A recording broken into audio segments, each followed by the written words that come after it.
Ever since gumamit ako ng Xiaomi device, ay by Win tempered glass na ang pinagkakatiwalaan ko when it comes sa protection ng screen ng mga devices ko. Hello mga katekin, welcome back to my TikTok account, and kung saan nyo man ito pinapanood ngayon, ako ay natutuwa sapagkat dumating na ang order naming Xiaomi Pad 6. And because of that, every devices that we had, especially if it's Xiaomi devices, bago namin gamitin yung device, ay kailangan syempre naka-tempered glass. Lalo na kung ang gagamit ng device ay bata. So ang gagamit nito ay yung anak ko na 11 years old. So maingat naman siya sa gamit, kaya lang syempre kailangan pa rin natin lagyan ng tempered glass para maingatan yung kanyang device. So, dami ko nang sinabi, no? So, ito yung Xiaomi Pad 6, kararating lang ngayon. So, ang aking ipapakitang product sa inyo is itong iBuyWin tempered glass. So, ever since na gumamit ako ng Xiaomi device, iBuyWin tempered glass na ang pinagkakatiwalaan ko when it comes sa protection ng screen ng mga devices ko. Sumubok ako ng ibang brand, pero bumalik din ako dito sa iBuyWin tempered glass. Kaya, 100% i-recommend ko sa inyo guys itong iBuyWin. So, bakit ko i-recommend yung iBuyWin? Usually guys, yung iBuyWin tempered glass, isang beses lang ako bumibili. Hanggang sa tuluyan ng mapalitan yung phone ko, yung pa rin yung nakasalpak. Isang beses lang ako bumibili. Kasi po, sa loob ng iBuyWin tempered glass ay meron na pong kasamang dalawang tempered glass. Yung presyo ng isa, dalawa na yung makukuha mo sa napakagandang kalidad na tempered glass. Bukod doon, high quality din yung mga kasama nitong accessories. Kasama na rin siyang easy install na template. Yan. So, mas mapapadali mag-install ng tempered glass pag gumamit ka ng ganitong easy install na template. Ito nga palang iBuyWin tempered glass is mas madali siyang install. Kaya kahit iPad siya, mga tablet, is maiwasan ninyo na magkaroon ng bubbles o bubble free. Scratch resistant to, subok ko na to, na hindi siya ganun-ganun kabilis magasigasan. Supports nito yung Face ID, yes, kasi HD yung kanyang clarity yan. HD yung clarity niya. Stylus compatible din nga pala to guys, kaya kahit gumamit kayo ng Xiaomi Pen, okay na okay siya. Walang magbabago sa response ng screen ninyo. Tapos, smudge resistant, itong pinakagusto ng lahat. Ayaw natin na yung tempered glass natin ay madaling kapitan ng fingerprint. So, ito guys is smudge resistant na siya dahil oleophobic na nga pala to guys. Meron na ritong kasamang manual. So, yan. May manual na kayong pwedeng sundan sa pag-install ng tempered glass. So, ganun siya kaganda at ganun siya kadali gamitin. So, ngayon naman, ang gagawin natin is mag-i-install tayo ng tempered glass. Ito guys yung laman na tempered glass. Meron siyang cutout dito. Ayan, para sa camera. Ayan. Flexible. Ito yung device. Ayan, napakaganda. Xiaomi Pad 6. Excited na nga yung bulilit namin gamitin. Kaso wala pang tempered glass. Kaya ilalagay na natin ngayon, syempre.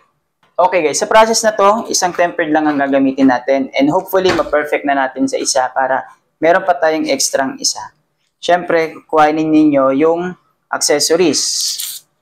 Yan, nakamike ako ngayon guys, kaya hindi na ako mag-voice over pa para actual talaga yung napapanood natin. And then, meron tayo ditong 1, 2, 3. Yan. 1, ito yung wet na pamunas, wet wipes. Number 2, ito yung dry na microfiber. At meron din tayong number 3, dust removal. Yan. Number 1 muna tayo. Then, bago nga pala natin to punasan, make sure guys na walang pre-installed na screen protector or screen film ang inyong mga gadget. Kasi usually, yung ibang mga cellphone ay may kasama siyang pre-installed na film pang protection sa screen. Take your time nga pala sa paglinis. Huwag kayong magmadali. Kung napapanood yung video na to, may mga part dito na i-forward ko kasi medyo matagal. Pero ang tip ko sa inyo, huwag ninyong madaliin yung pag-i-install ng tempered glass. Okay, pag nalinis nyo na, next thing to do is, yan, punasan natin ng number 2. Make sure na tuyong-tuyo yung screen natin.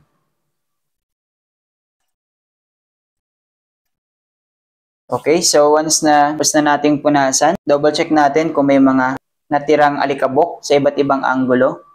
Kung may nakita kayong alikabok, gamitin nyo itong number 3. Pero kung wala naman kayong nakitang alikabok, okay na yan. Huwag nyo nang gamitin yung mahirapan lang kayo. So, itong template naman, dito wala akong makitang arrow, pero gawin na lang natin basehan tong sulat niya. So, sa baba yun. Okay? Huwag nyo nga rin palang hihipan pag may alikabok. Bakit? Kasi yung laway nyo tatalisik. Kung meron kayong blower dyan, yung blower nyo na lang. Wala naman kayong blower guys, edi gamitin nyo yung dust removal sticker. Medyo tricky lang gamitin yan. At make sure nga pala guys, yung template natin is nakalapat maigi. Yan, bawat kanto. Kanya-kanya rin to ng diskarte, sa totoo lang. Hindi ko to sinusunod minsan kasi nahihirapan ako. So ngayon guys, na-setup na natin to. Andiyan na yung template at sigurado tayo na wala ng alikabok. Babalatan na natin to ngayon. Babalatan na, yun.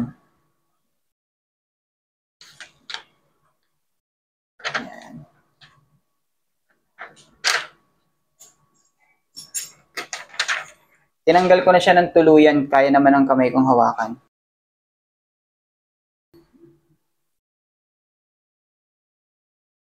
Okay, ito na talaga. Tawanan ako ng liit to.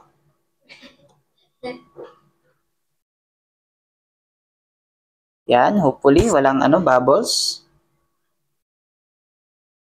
Yun. Okay.